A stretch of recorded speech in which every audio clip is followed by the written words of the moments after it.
Go ahead. Okay, sorry. Should I go ahead? Yes, It's please. mine, right? Okay, that's fine.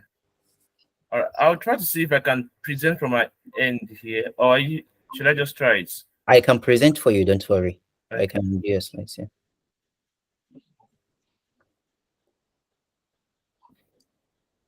Okay. Good evening. Assalamu alaikum, everyone, and good evening to you.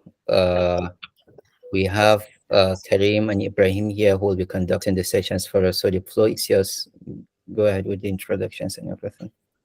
All right. Good evening, everyone, and welcome to this another episode of Dan-Fodio Medical Forum.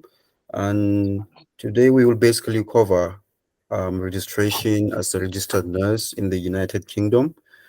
And the first part we have here is about the English part of the exam, IELTS and OET. And the person who is going to cover this for us is Mustafa Aliyu. And I believe Mustafa Aliyu is yet to join us. So we'll give the floor to Ibrahim to carry on before he comes in.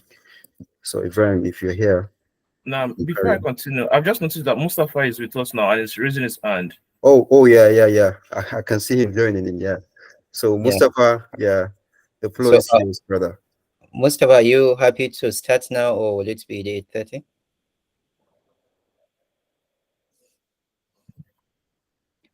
He is currently at Hanover, actually.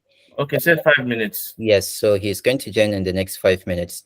So in the time being, I can start discussing the English part before he joins in. All right. And the English part, as we know, is the very first step, generally in the whole journey in itself. And you are required to either take IELTS or OET, which are the two different exams that are available to us. Right from the start, what people should do or what people tend to do is you have to assess yourself to know your own baseline. And we have available free mocks that you can take online from the official IELTS or from the official OET website. This will give you this, initial assessment um, will give you a general overview as to your strengths and weaknesses. Some people make the mistake of taking the wrong exam for themselves. All right, I've seen people who have taken IELTS multiple times before then opting for OET. So there are some similarities that they share, and there are gross differences. The similarities, of course, both IELTS and OET will assess your use of language in 4 domains, which will include the speaking, listening, reading, and writing. But when it comes to the scope, the content of the exam, OET is narrowed down and laser focused to your own profession as a nurse. It will be the language used in the healthcare setting, in the nurse setting. If you're a physiotherapist or a radiographer, likewise, it will be the sort of language that you use in your daily work. Well, on the contrary, IELTS, everything can be on the table actually. It's not limited to anything. It's general, academic, and for professional purposes. So I can recall when I went for my IELTS, I was asked to discuss the most recent movie I've watched, whether I like chocolates or not. And, everything can be on the table when it comes to IELTS. So for you to know which one to take, there are a lot of factors to consider. So it's preferable you take a mock in both IELTS. It's free, entirely free. You take a mock in IELTS and you take a mock in OET. See which one you have done better before you proceed. There are other factors you have to consider, like the cost. There is the direct cost of the exam itself, and there is the implied cost or the buried cost.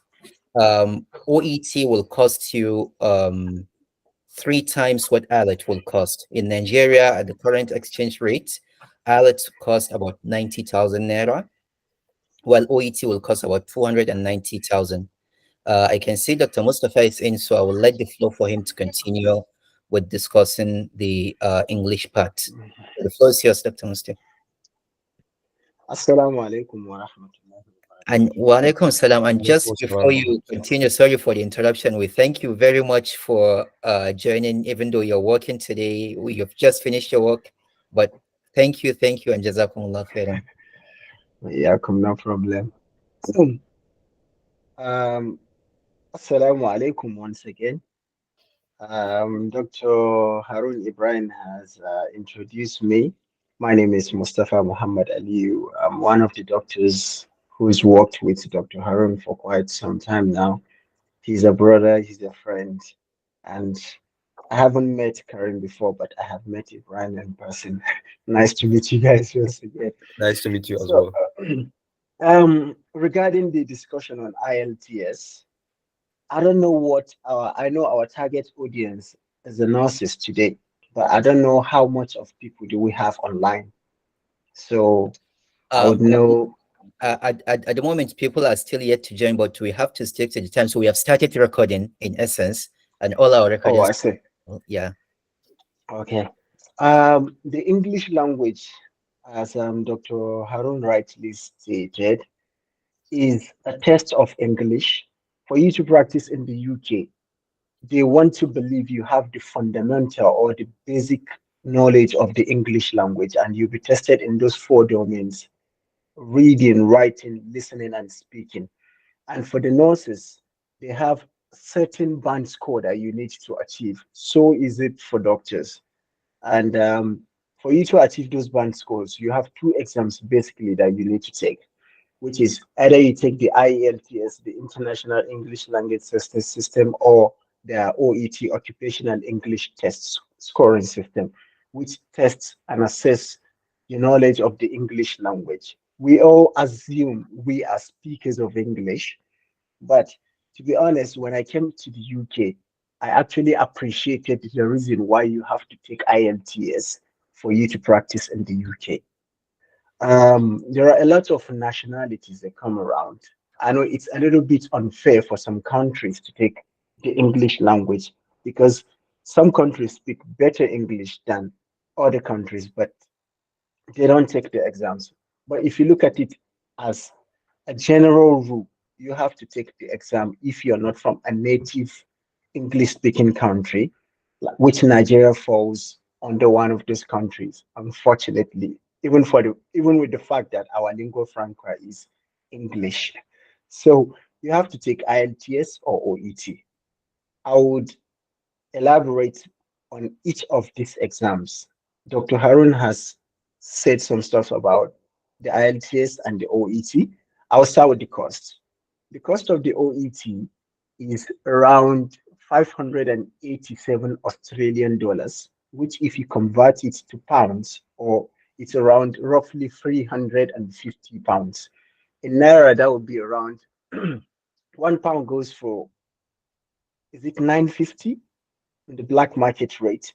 So if you do the conversion, that's a lot of money for you to write an English exams. So if you're taking the OET, you have to dot your I's and cross your T's and make sure you're on the top of your game for you to write it, because it's not an exam you want to write over and over again. One mistake, you fail the exams, you don't meet the band score, that's it.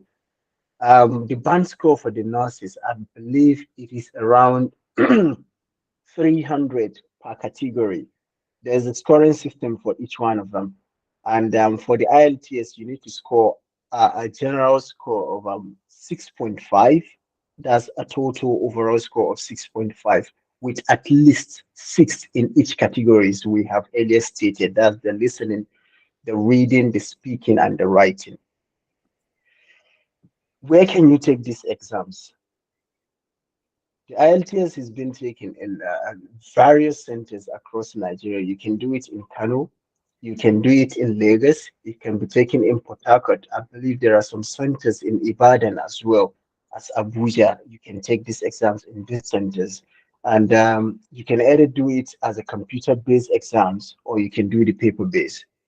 It is cost effective, but to be honest with you, it is very difficult. At the same time, it is very simple. The difficulty in IELTS is you just have to practice it. You have to practice it, know the logic behind the exams. it is not just an English exam. I used to tell most of my colleagues that the IELTS is more of an IQ test than an ordinary English exams, because you'll be asked questions under registries you have no knowledge about. You can be given questions or passage regarding archaeology, history, government, when you haven't done anything that have to do with those fields of knowledge before. So it is vague, it could be abstract, and you just get caught up in a quagmire of how would I approach these questions. So if you haven't been practicing well, the IELTS is a trap. I have seen someone who's written it more than 5 times and he couldn't get the required band score because he just felt it is just an English exams. I can go sit down, write these exams and pass, which was very difficult for him to achieve. So he kept writing until we met and I told him, this is what you need to do. And you need to strategize and write these exams, and that was what you need. There are materials online which you can access to write the IELTS exams. And after passing the IELTS exams, then you move to the next step, which I believe the next speaker is going to talk about. The OET exams, we have 2 centers. Recently, Abuja was added to the centers where you can take OET in Nigeria. It used to be Lagos before, but you can do it in Abuja now. Like Dr. Harun said, it is an exams which is based on the profession or your field of work. If you're a physiotherapist, it is tailored towards your work as a physiotherapist. If you're a nurse, it goes that way. And if you're a doctor, so as for a nurse, you should expect questions that have to do with the nursing career. That's what you would answer in your OET exams. I have actually recommended OET for most of the people writing exams nowadays because most people trying to migrate to the UK are working class people. You have less time to go through the rigorous practice and the stress of doing IELTS. If you focus, take time, let's say maximum of 4 weeks to 6 weeks, you can actually prepare and take your OET. It is expensive, but it's an exam that is doable at the first go, and most people have done it. That is it about the IELTS and the OET. Um, Karim has actually sent me a reminder that my time is almost up. I'll try and summarize what we have discussed regarding the English language and how to go about it. We've talked about various exams you can do, which is the OET and the IELTS, centers where you can write these exams. The IELTS can be written across several states in Nigeria. You can do the paper-based and you can do the computer-based exams. It is cost-effective, but it's an exam that you need to practice over and over. The OET can be done in Abuja and Lagos. It is expensive, but the time for you to prepare for the OET is really not. You don't need much time to prepare for it. You just need to know what you're hitting, what's your target for you to pass these exams. And after passing the English exams, I believe it is one of the rate limiting steps for you on your journey towards working in the UK. If you can get to the English exams, I believe you've done more than 50% of the work required for you to come to the UK. And that sums up what you need for your English exams. Overall, it's just practice, practice, prioritize when you need to practice. Which exams do you need to take? You know yourself. You need to work it out. There are so many materials online. A lot of people have recommended tutors like Lee's, Jay's on YouTube. You can find their videos. They've done so many videos regarding different IELTS and OET questions. So you can access these videos online on YouTube and you get all the information you need. There are Telegram groups where you can access and get information regarding these exams. You can always contact us from time to time when you need more clarification regarding the OET or the IELTS examinations. We can always render you the assistance you need for you to access materials that will help you study for these exams and pass them at a go. We are always willing to help. Thank you for listening. If you have any question, I'll be here to respond to them. Assalamu alaikum wa rahmatullahi wa barakatuh.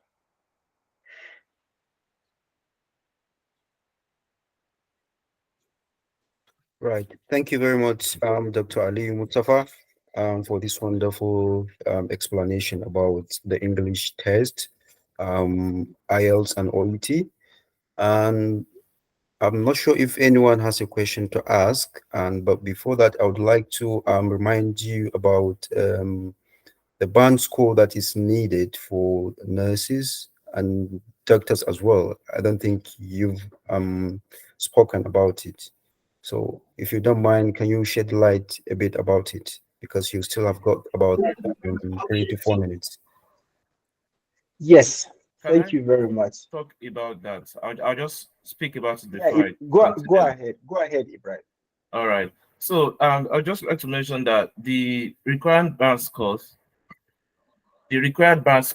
for nurses to register with the NMC is in a minimum of 7 overall score, 7 in listening, 7 in reading, and 7 in speaking also. Then for writing, 6.5 is permitted. So that's generally it. So 7 in listening, reading, and speaking, and 6.5 in writing, and an overall of 7. However, for OET, the minimum banding is 350 in listening, reading, and speaking, and 300 in writing, and a general score of 350. So that's the minimum banding requirements.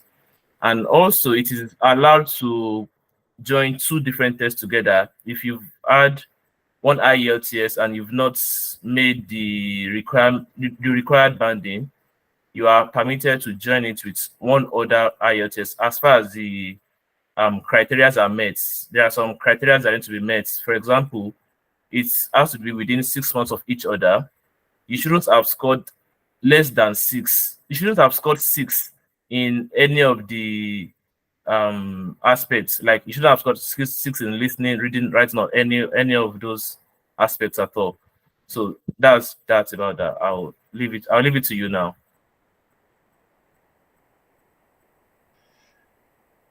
Thank you, Ibrahim. You've actually answered the question. I think there is nothing much. It's just regarding that for the doctors. But I believe today's presentation is more, it's tailored towards the nurses and the journey to the UK. But since Karim has asked me to shed more light on that of the doctors, I can just quickly make a point on it. It's more of a scoring of 7.5 overall. So you have to score at least 7 in each of the categories.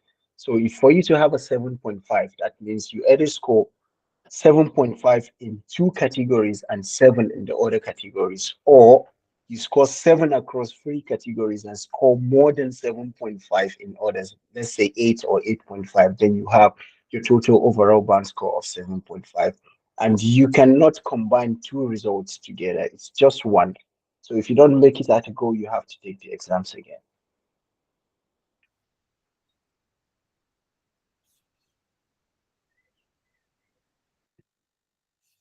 Baron Karami, you are muted. We're not hearing you.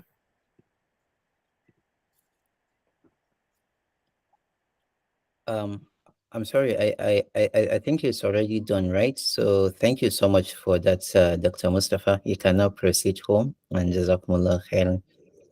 People who have Thank you so much for tolerating me. Thank you thank so you. much for giving me the opportunity to speak. Yeah, can you hear me now? Yes, yes, we can hear you Yes. now. Okay.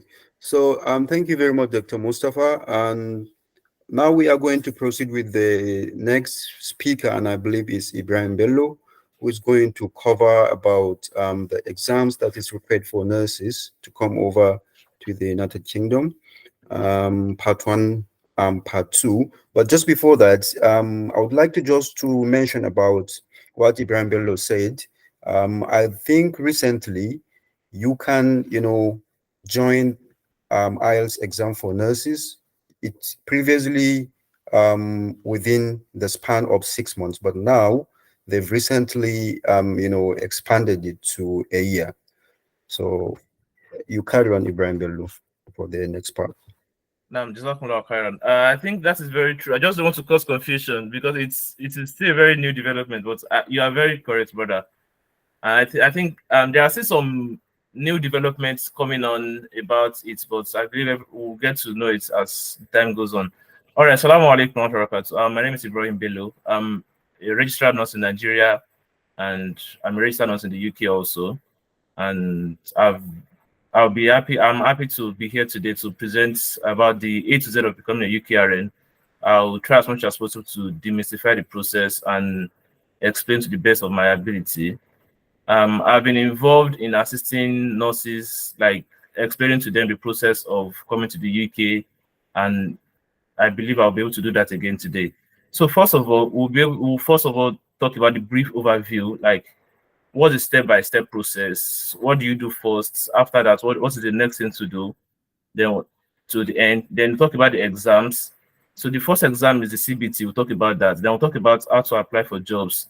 And we'll talk about some tips, some things you should note when applying for jobs, and also how to apply for a visa application. And finally, how to get the OSCE examination done. Basically, OSCE examination is done while you're in the UK. We'll talk about that also.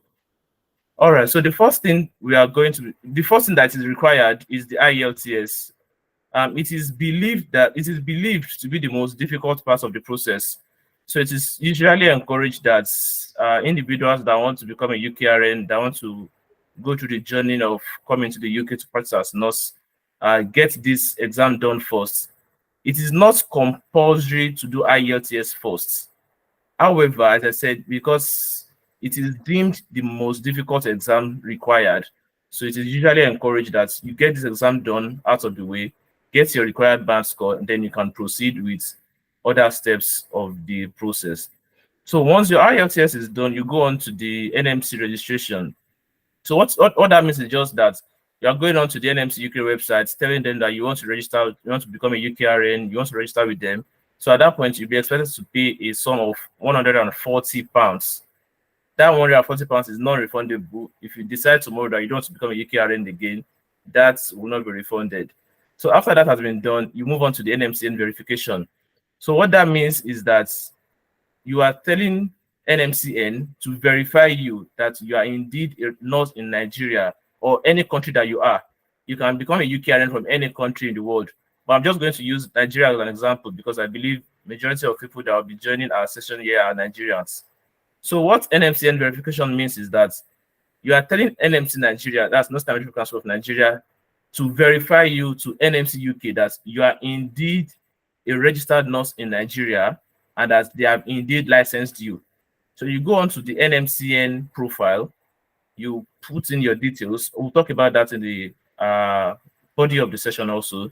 You put in your details, you tell them, please verify me to NMC UK. So once that verification has been completed, NMC UK will now give you the go-ahead to write your CBT tests. So that's the first part of the licensing examination. So, and once you've done your CBT tests, you'll be required to do a police clearance certificate. The police clearance certificate, as far as I'm aware, it has an expiration period of 3 months. So for some people, they will delay the police certificate till when they're about to come to UK because the process of searching for jobs may be quite long. So if you've got a police certificate and in 3 months' time you've not gotten a job, you might have to get a new police certificate. But it is advisable to get the police certificate done at this point. Then after that, you go on to the NMC UK website again. You complete your registration, and then you pay the final registration fee. That is the £153. Next slide, please.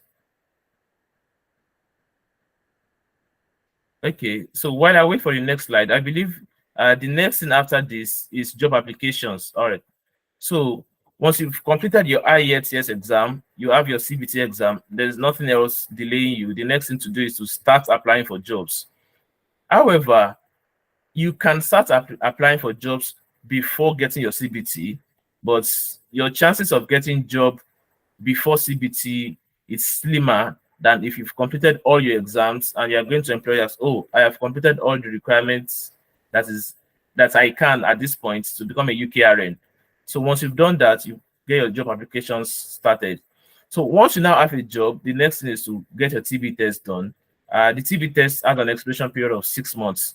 So once you have a job, you really will migrate within 6 months. So there's nothing stopping you from getting your TB test done at this period.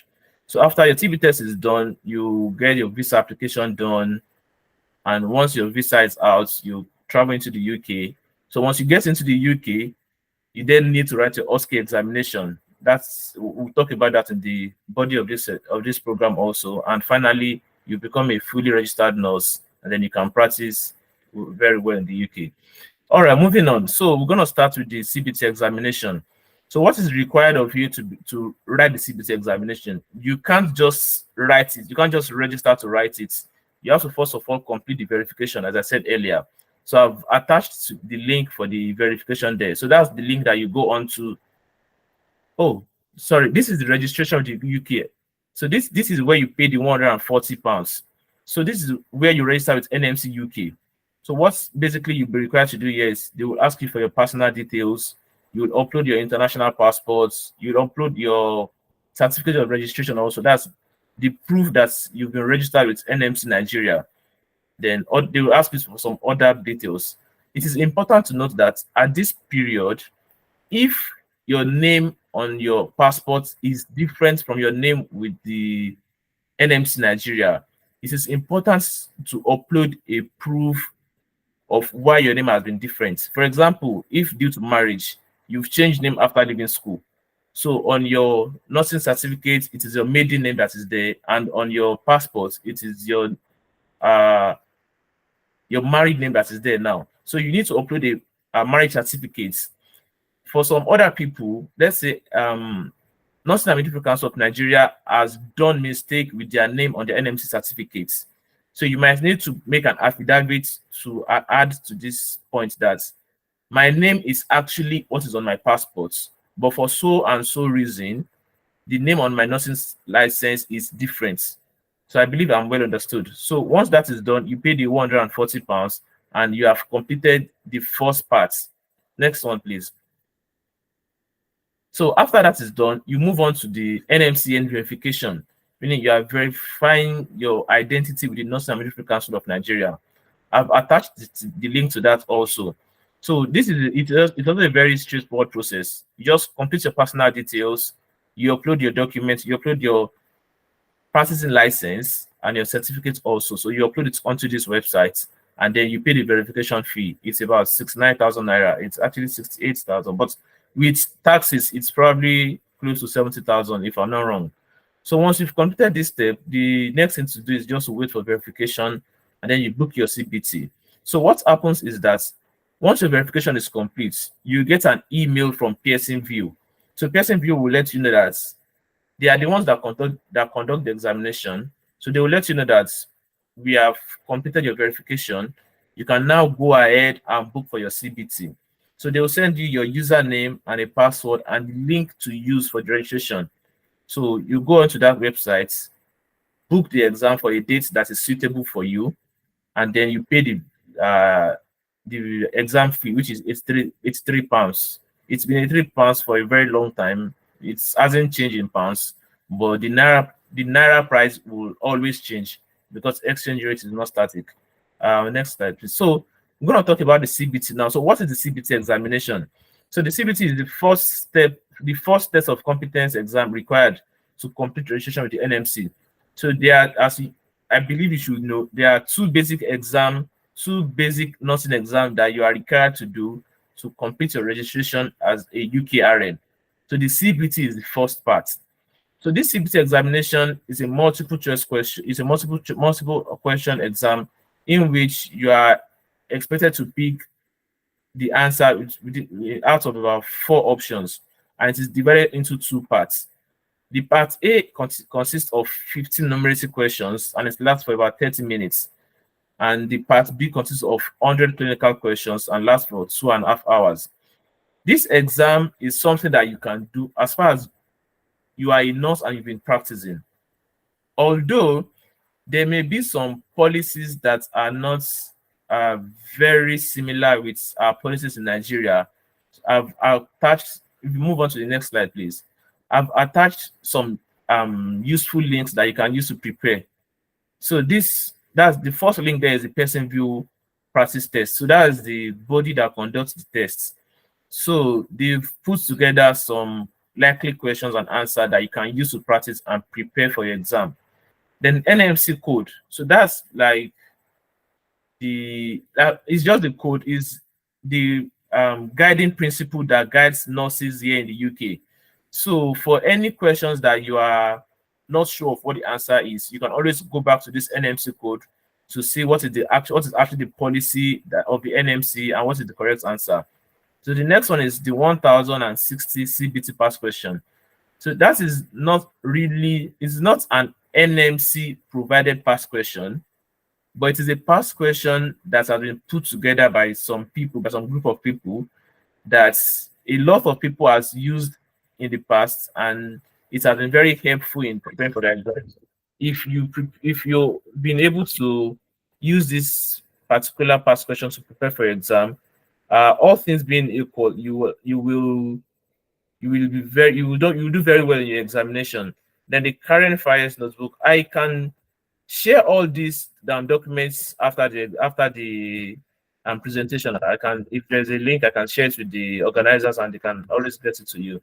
So the current affairs notebook also is also in like a textbook that is specifically for preparing for the CBC examination, and also NICE guideline. You usually need to use the NICE guideline to confirm the answers to some questions that are, if they are correct or not.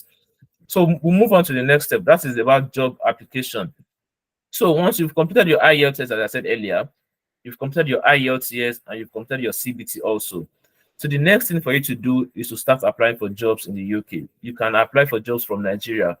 So there are two basic websites that are required that is used. So that's the NHS jobs, the link is there, and the track jobs. So with those two websites, you can apply to jobs directly with employers in the UK.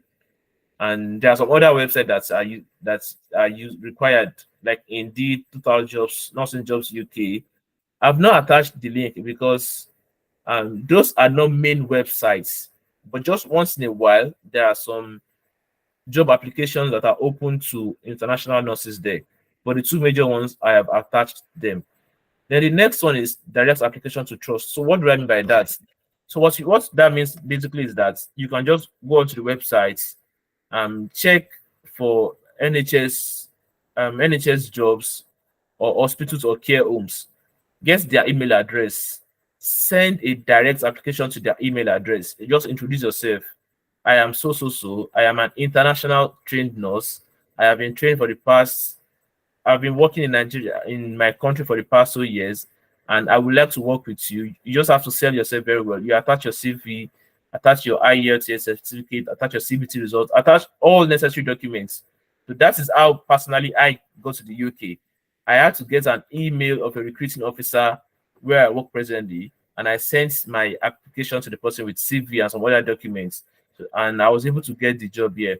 So I've attached that there's trust hospitals and care homes. So there are NHS trusts in the UK that are responsible for governing hospitals here in the UK, and then there are private hospitals also, and there are care rooms also. So that's a decision that you might want to take for yourself. Which of these places do you want to work? But at the initial stage, you might not necessarily say you don't want to work in one place. I would advise you just apply to any one of these places if there's an application link that you've seen. But if you've now gotten offer from multiple places, that is when you can now decide that, oh, I don't want care homes, oh, I don't want private hospitals, or I want NHS trusts and the likes. Then lastly, agency recruitment. Previously, agencies are allowed to recruit from Nigeria and other developing countries. Like you can see advert that there's this agency that is recruiting for a particular NHS trust in the UK. Send your application to them and they will help you to get a job in the UK. But presently, as far as I'm aware, agencies are restricted from employing nurses from Nigeria.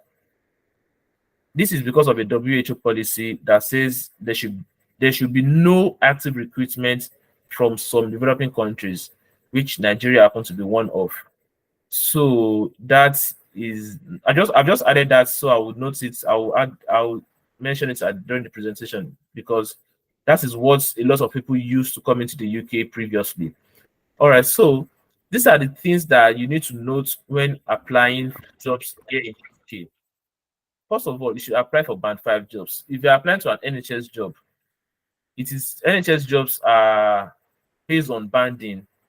It's, I believe it's from band 2 to about band 9. So, but from nurses coming into the UK, there's one major entry point, that is band 5. It doesn't matter if you have 1 year nursing experience in your country compared to someone that has 20 years nursing experience in their country. The main entry point for everyone is the band 5. Although personally, I've met people that have come into the UK on as a band 6, but I would say that is 1 in 1,000 cases. So don't apply for jobs in any other banding category. Apply for band 5 jobs, except if you've seen a band 6 job that says they are open to recruit from internationally. So basically apply for band 5 jobs. Then next is apply for jobs that are open to overseas applicants. So when you are applying, in the description of the job, they will mention that this job is open to overseas applicants. They will mention that we are able to support overseas applicants. And sometimes they will also mention that we are not open to overseas applicants. So there's no point to wasting your time applying to a job that has specifically said that they are not applying for overseas. Do you understand? So just note that when you are applying for jobs. Then read the person's specification and job description. So you need to use this information to tailor your supporting statements. That's like 2 in 1. So your supporting statement, that is like where to sell yourself. You need to be very comprehensive in your supporting statement. It's not a place where you write just 1 paragraph and you apply. No, you need to be very comprehensive enough. You need to say everything about yourself, and you need to be specific for each job application. For example, if you are applying to a vacancy that is for accident and emergency nursing, you won't use the same supporting statement to apply for a different job that is in a care home or in the dialysis center. So that is why the person specification and job description is very important when you are applying. So they will tell you, we want this type of people in this particular job role. So you need to tailor your supporting statement towards this person specification that they've mentioned and towards this job description that they've mentioned. So next slide, please. So number of applications, and I usually advise people that when you are applying, apply to a minimum of 100 applications. Before you get to 100, sometimes you can be able to get offers, but don't be disappointed if you made 20 applications and there is no offer coming. It is very difficult. Previously, when agencies used to recruit, it was still a bit easy to apply because those agencies have direct links to the hospitals and they can bring in as much as possible people. But with the present restriction and restriction of agency nurses bringing from some particular countries, the agencies are still bringing from other countries. It's just in particular countries that they are not bringing nurses from. So with this particular restriction, it is quite difficult for nurses from Nigeria to get job offers. So that's why you shouldn't just apply for few applications and say that is all you be going. So you shouldn't do that. You should apply for as much as possible, as long as you are getting applications that are band 5 and they are open to international recruitment. So the next step there, I said, don't stop applications even after you've gotten an offer. For some trusts, they are very slow with their recruitment process. Once they've given you offer of employment, it can take them some 6 months again to get back to you with your COS. So when you have an offer already, that shouldn't stop you from applying to other jobs. The only thing that should stop you is if you have gotten a COS. If you have gotten a certificate of sponsorship, you should stop applying and you should stop receiving offer from other employers, because it is a very difficult thing to issue out a COS. It takes these employers quite require a large amount of money to apply for a COS. So it won't be very proper for you to have a COS for an employer and you are still applying to other employers. And then at the end of the day, you have two COS with you. That won't be very nice. So once an employer have told you that we are applying for your COS and you will get it at this date, it is at that time that you should stop applying, and you can still grant interviews just for the experience, but you should stop. You should tell others that you are with an employer now that is very serious with your recruitment. The relocation package. So that is one thing that you need to note. That's one thing that you need to note when you are coming over to the UK. So this, let's say you got about 3 different offers with 3 different employers, and you are deciding on which of these employers should I go with. Some relocation packages that are attached to job offers here, they include preparation for OSCE. So 99.9% of employers will train you for OSCE. If there's any employer that is saying they won't train you for OSCE, that is not a good offer to accept. And also other relocation package includes accommodation. So most employers will give you accommodation when you have initially arrived into the UK. So some could be 3 months, some could be 2 months, some could be 1 month. For some, they will give you 3 months. They'll tell you that you pay for some months. So you need to put all these things into consideration when you have offer already, and to decide which is the best one for you to take. Also, location preference. So cost of living is one thing that you need to decide when you are moving to the UK, because there are some areas that are very expensive, like areas in London and areas around London. I won't say you should decline an offer if you have an offer in London, but if you have an offer in London and you have in somewhere else that is not really as expensive, that is a point. That's a place where you have to decide yourself that, do I really want to go with this high cost area, or do I want to go to this other area? Although some areas in London pay some additional money that they call high cost high cost area fee or something. So that is a decision that you have to consider very well when you are receiving offer. Also, family upbringing and religion. For me, I'm a Muslim, so and that's one of the things I would definitely consider if I want to. I would check what is the religion like, what is the Muslim community in any area I'm going, what is it like before relocating. So those are things that you just need to consider when you are coming over. Next slide, please. So now, once you have your job offer, the next thing is for you to apply for visa. So the visa that you apply for is the health and care worker visa. So that's visa that is applicable to we nurses. I have attached the link there. So what are the things that you need to apply for the visa at this point? You need your certificate of sponsorship. So that will have been issued by your employer. If any employer is not offering you a COS, there's no point. That is not an employer. You just ignore them. So every employer that is willing to recruit you to the UK will definitely give you a COS. So that's what that basically says, that they are saying that they are going to sponsor your duration in the UK. Most COS is for 3 years, and you need to renew at the end of 3 years. I've seen one that is for 5 years. That is very rare to have an CS for 5 years. So you need to upload your passports also. At this point, you need to upload your police certificate also, then your tuberculosis test certificate also, and your CBT results. So I've attached marriage certificate also. So at this point, if you are married and you want to relocate with your spouse, it is possible if you are financially buoyant. So for your spouse application, they will need to upload your marriage certificate there to say that they are married to you and you people are coming to the UK together.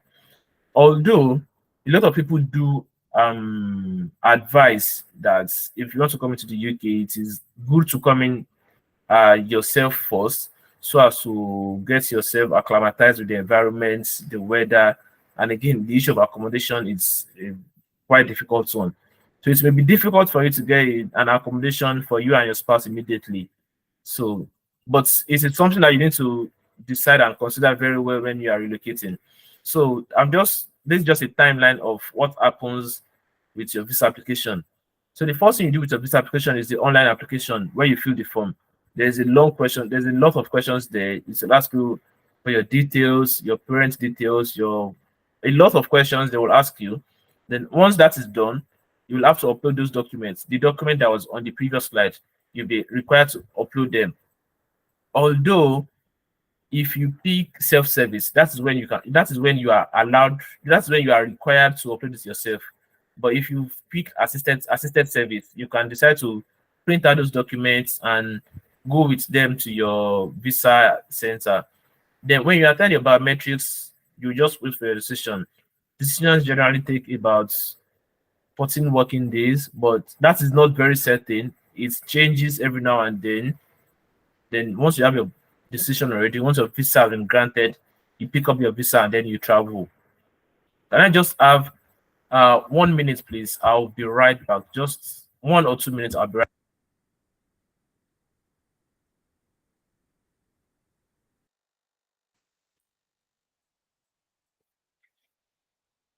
All right. Thank you very much, Ibrahim Bello. So in the meantime, we are going to wait for him until he comes back. Um, Maybe if there are any things you would like to shed more light on 1 minute. yeah. I think actually that was a really demystified explanation, and what I've just picked on here is about the TB tests that we will take in Nigeria before coming over to the UK.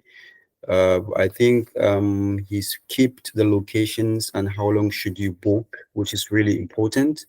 So about this tuberculosis test, it's really, really essential you book it very early so as to get, the time for the test and also the locations as well.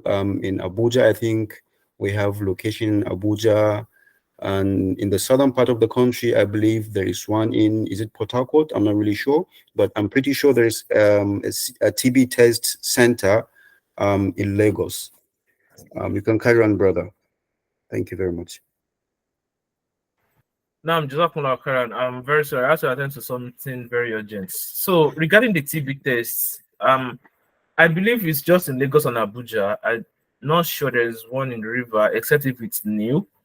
However, previously there's just one location in Lagos and one location in Abuja. But recently, there's been about 5 other locations. About in Lagos State, the IAM has opened up some private hospitals to conduct the TB tests. So, as far as I'm aware, I may be wrong, but as far as I'm aware, there are just 2 locations, just 2 states, Lagos and Abuja. Then you need to just, that's right. yeah, you need to book very far ahead because it's very difficult to get appointments sometimes. So you need to book.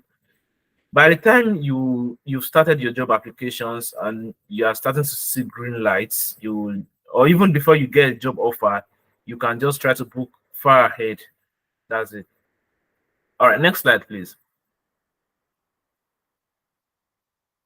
All right, now, so we are down to the OSCE examination now. So what is the OSCE? As I mentioned earlier that there are 2 nursing examinations that you are required to do, which is the CBT and the OSCE examination. So the OSCE is the second part that is done in the UK. The OSCE cannot be done anywhere outside the UK. And it's a practical exam that tests your clinical and communication skills. So, and NHS Trust book and prepare candidates. So, as NHS Trust, if they are employing you, they have the responsibility of booking you for the OSCE and preparing you.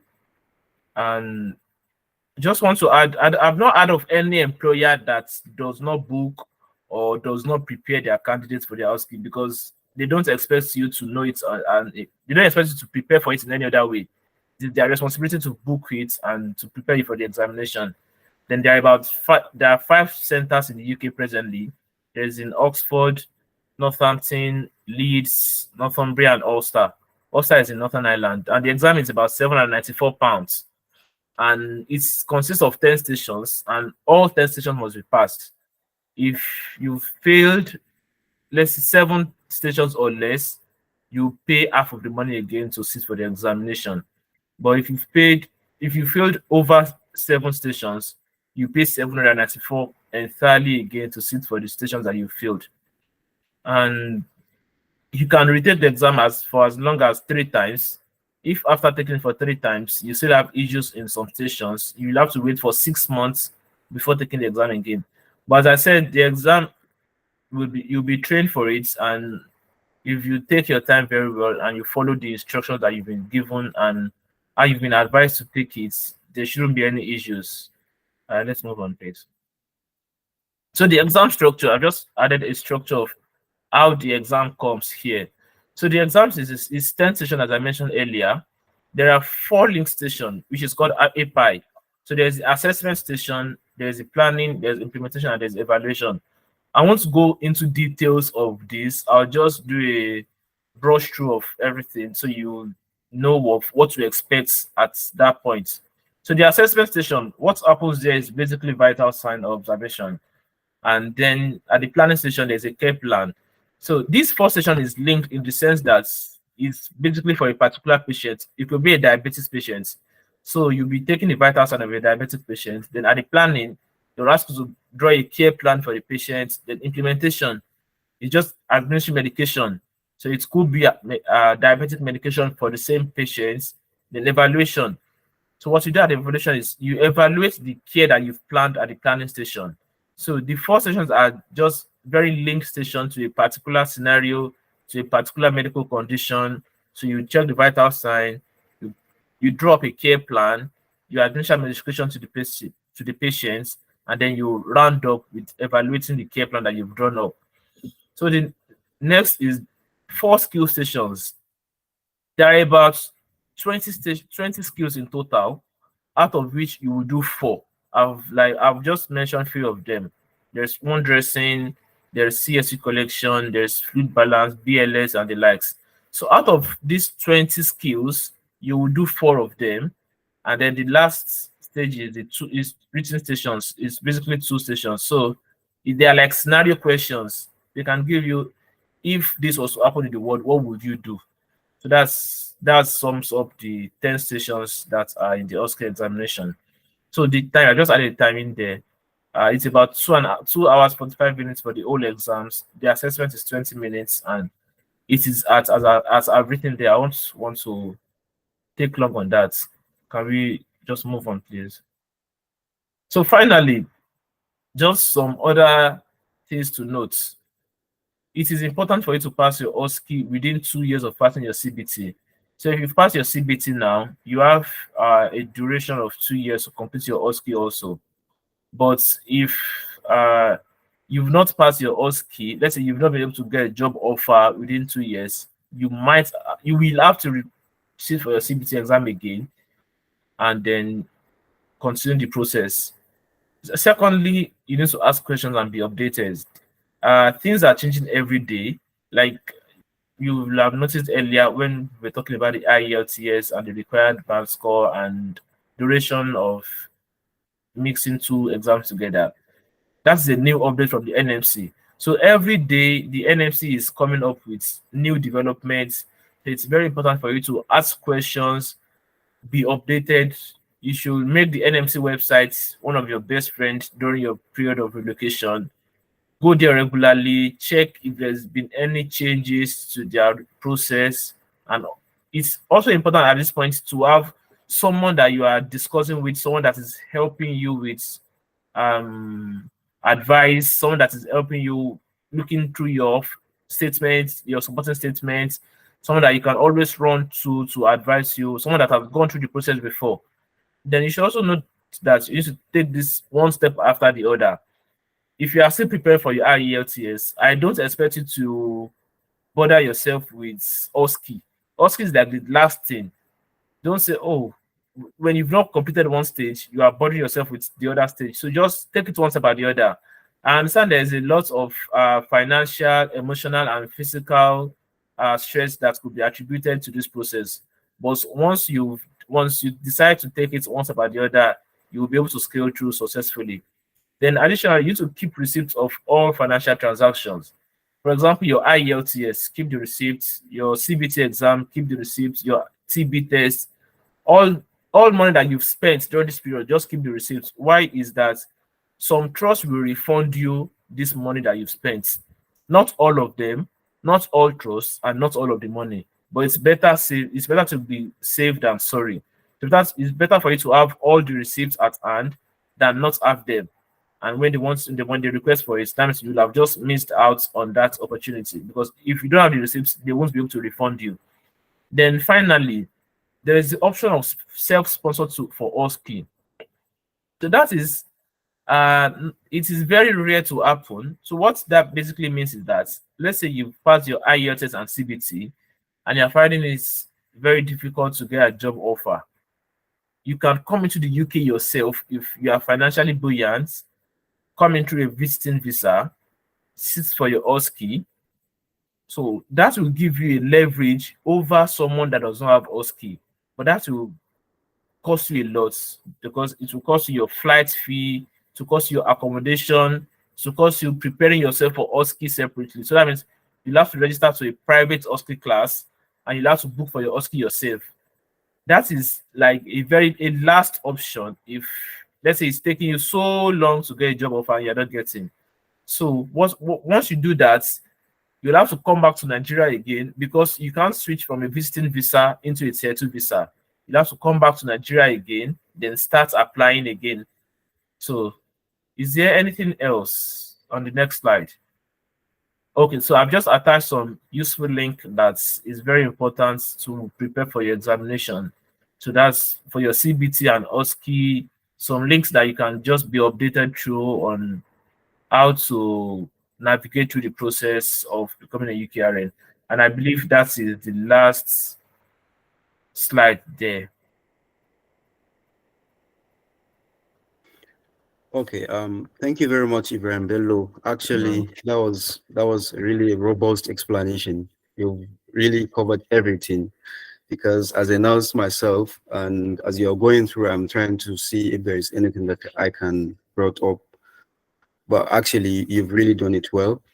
And so now I think it's time for questions and answers.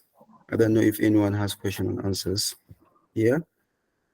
I think it will be time for us to adjourn for 15 minutes so that we can pray and then pick up the questions after. Is that yeah. Yeah. Yeah, you're right, actually. All right, so we'll convene after 15 minutes.